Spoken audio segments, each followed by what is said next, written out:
আসসালামু আলাইকুম রহমতুল্লাহ। বিভিন্ন ধর্মাবলম্বী ভাই যারা আছেন তাদের প্রতি আন্তরিক শুভেচ্ছা। আপনারা কেমন আছেন সবাই? প্রিয় এলাকাবাসী, আলহামদুলিল্লাহ রব্বিল আলামিন ওয়াসসালাতু ওয়াসসালামু আলা রাসূলিহিল কারীম ওয়া আলা আলিহি ওয়া সাহবিহি ওয়া আহলি বাইতি আজমাইন। আল্লাহ তাআলার শুকরিয়া আদায় করি। আল্লাহ তাআলা আপনাদের সামনে দিন এবং দেশের প্রয়োজনে আমাকে হাজির হওয়ার তৌফিক দান করেছেন। আলহামদুলিল্লাহ।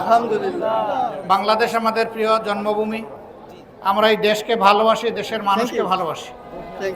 ভালোবাসার জায়গা থেকেই আমাদের সমস্ত কর্মকাণ্ড পরিচালিত হয় এবং এই কর্মকাণ্ডের ভিত্তি হচ্ছে আল্লাহ তাআলার প্রতি ভালোবাসা, কোরআন এবং সুন্নাহকে বুকে ধারণ করা।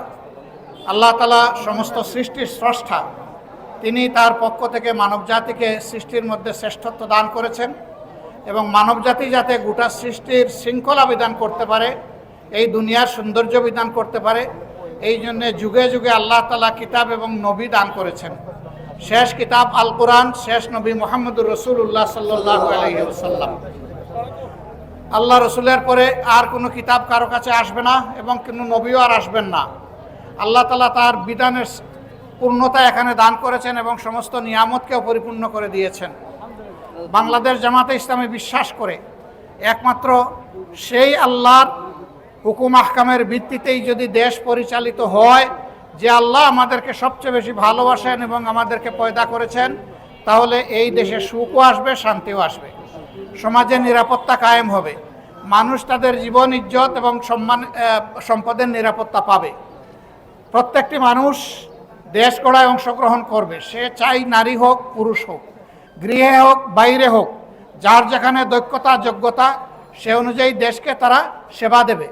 আমরা এমন একটি শান্তির, নিরাপদ, সম্মানের বাংলাদেশ গড়তে চাই, যেই দেশে কোনো হানাহানি, হিংসা থাকবে না, ধর্ম বর্ণের ভিত্তিতে কোনো ভাগাভাগিও হবে না।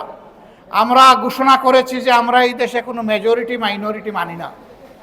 এদেশে যারা জন্মগ্রহণ করবেন, এই দেশের নাগরিক হিসাবে যারা বসবাস করবেন, তারা সকলেই সংবিধানের আওতায়, কোরআনের আইনের আওতায় সকলেই সমান অধিকার তাদের প্রাপ্য।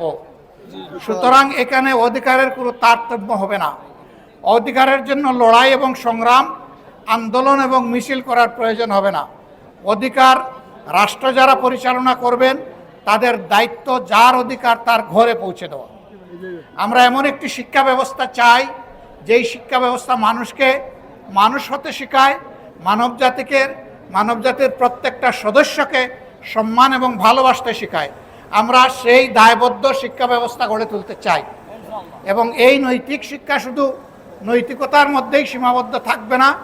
নৈতিকতার সাথে বৈষয়িক উৎকর্ষ, দুনিয়া চালানোর জন্য সর্বাধুনিক যে শিক্ষা এবং দক্ষতা প্রয়োজন, সেটাও ছাত্রদের হাতে তুলে দেওয়া হবে ইনশাআল্লাহ। একজন ছাত্র তার শিক্ষার পাঠ শেষ করার সাথে সাথে একটা মূল্যবান সার্টিফিকেট পাবে, তার সাথে একটা কাজ পেয়ে যাবে। বেকার হয়ে দাঁড়ে দাঁড়ে অফিসে, কার্যালয়ে, এই ইন্ডাস্ট্রি থেকে ওই ফ্যাক্টরিতে তাকে আর ঘুরতে হবে না। তার অফার লেটার কাজের তার শিক্ষা প্রতিষ্ঠানের মাধ্যমেই তার কাছে চলে আসবে। আমরা সেই শিক্ষা ব্যবস্থাটা গড়ে তুলতে চাই। আপনাদের সকলের সহযোগিতা পেলে তা সম্ভব।